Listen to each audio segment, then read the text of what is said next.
புகைப்பிடிப்பது புற்றுநோயை உண்டாக்கும், உயிரைக் கொல்லும். மது அருந்துதல் உடல் நலத்திற்கு தீங்கு விளைவிக்கும். பாதுகாப்பாக இருப்பீர். மது அருந்திவிட்டு வாகனம் ஓட்டாதீர்.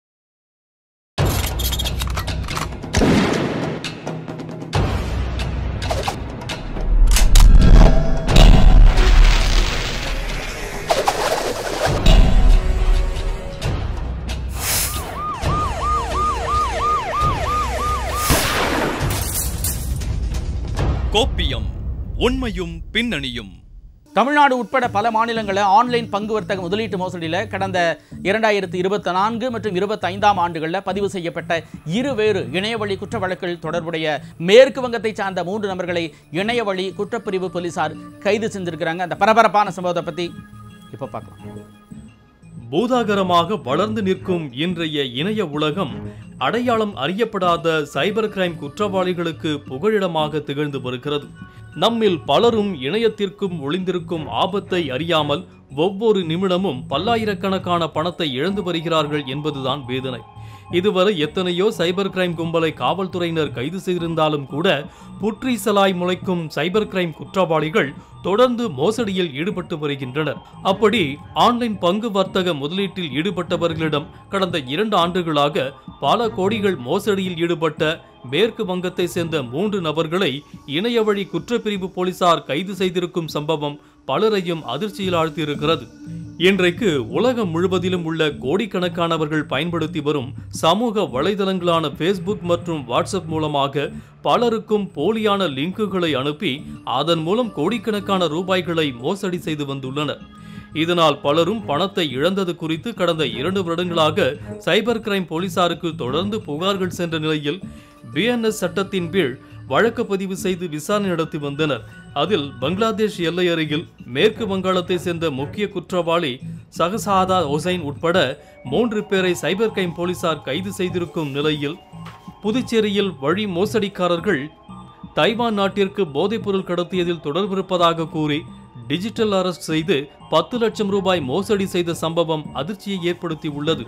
அதில் பாதிக்கப்பட்ட நபர் சைபர் கிரைம் காவல் நிலையத்தில் புகார் அளித்ததின் அடிப்படையில் வழக்கு பதிவு செய்த போலீசார் தனிப்படை அமைத்து விசாரணை நடத்தி வந்தனர். அப்போது மோசடி நபர் தெலுங்கானாவில் உள்ள கர்னூல் மாவட்டத்தில் பதுங்கியிருப்பது தெரிய வந்தது. இதையடுத்து அங்கு சென்ற புதுச்சேரி சைபர் கிரைம் போலீசார் குற்றவாளியை கைது செய்து விசாரணை செய்ததில் மோசடி நபர் சங்கரராவ் என்பதும் இண்டஸ்ட் பேங்கில் முன்னாள் ஊழியர் என்பதும் தெரிய வந்தது. இதையடுத்து அவரிடமிருந்து 10 லட்சம் ரூபாய் ரொக்கம், செல்போன் மற்றும் பேங்க் செக் புக் ஆகியன பறிமுதல் செய்த போலீசார் அவரை கைது செய்து தலைமை குற்றவியல் நீதிபதி முன் ஆஜர்படுத்தி சிறையில் அடைத்தனர். அவங்களோட எம்போ அது டிஜிட்டல் அரெஸ்ட் ஒன்று நடந்துச்சு.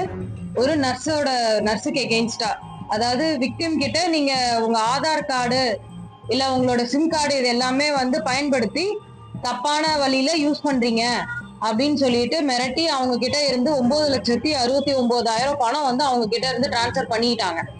இந்த பணம் டிரான்ஸ்ஃபர் பண்ணது எங்க பண்ணாங்க அப்படின்னா ஒரு சாய் பிரியா லே அவுட் தேவி என்க்ளேவ், அங்க பொந்து சங்கர் ராவ்னு ஒருத்தர் இதுல இண்டஸ்இண்ட் பேங்க் எம்ப்ளாயியா இருக்கிறாரு. அவரோட அக்கௌண்ட்டுக்கு தான் டிரான்ஸ்பர் ஆச்சு. மொத்தம் 9,69,000 ஒரு வங்கி ஊழியருக்கு டிரான்ஸ்பர் ஆயிருக்கு. அவர் என்ன பண்ணிருக்காரு அப்படின்னா, அவரு அந்த பணத்தை வித்ட்ரா பண்ணி ஹார்திக்னு ஒரு நபர் கிட்ட கொடுத்து, அந்த நபர் இதுக்கப்புறம் ஒரு அக்யூஸ் இருக்கான் அவனுக்கு அனுப்பிச்சிருக்காரு. இந்த விஷயம் எங்களுக்கு அவங்க விக்டிம் தகவல் சொன்ன உடனே நாங்க எஃப்ஐஆர் ரெஜிஸ்டர் பண்ணோம். எஃப்ஐஆர் சீட்டிங்லயும் ஐடி ஆக்ட்லயும் ரெஜிஸ்டர் பண்ணி இது உடனே புதுச்சேரி சைபர் காவல் நிலையம் உடனே இன்வெஸ்டிகேஷன் ஆரம்பிச்சு இப்போ நாங்க அந்த பொந்து சங்கர் ராவை நாங்க அரெஸ்ட் பண்ணி வச்சிருக்கோம். அரெஸ்ட் பண்ணி அவனை ரிமாண்டும் அனுப்பிச்சாச்சு.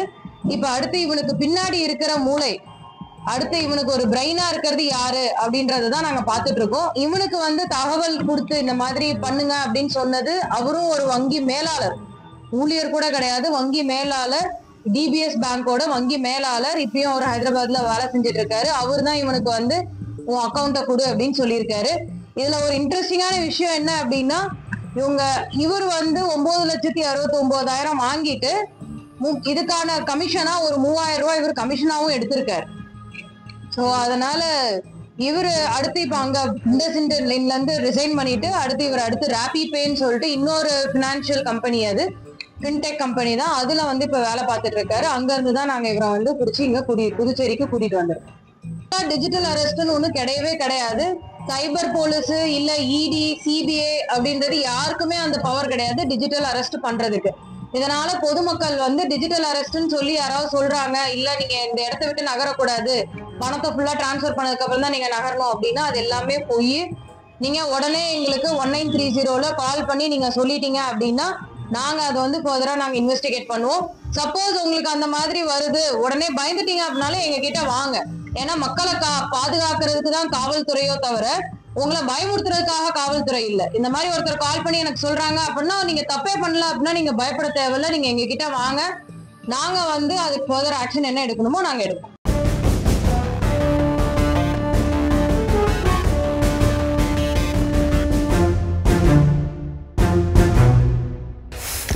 கோப்பியம், உண்மையும் பின்னணியும்.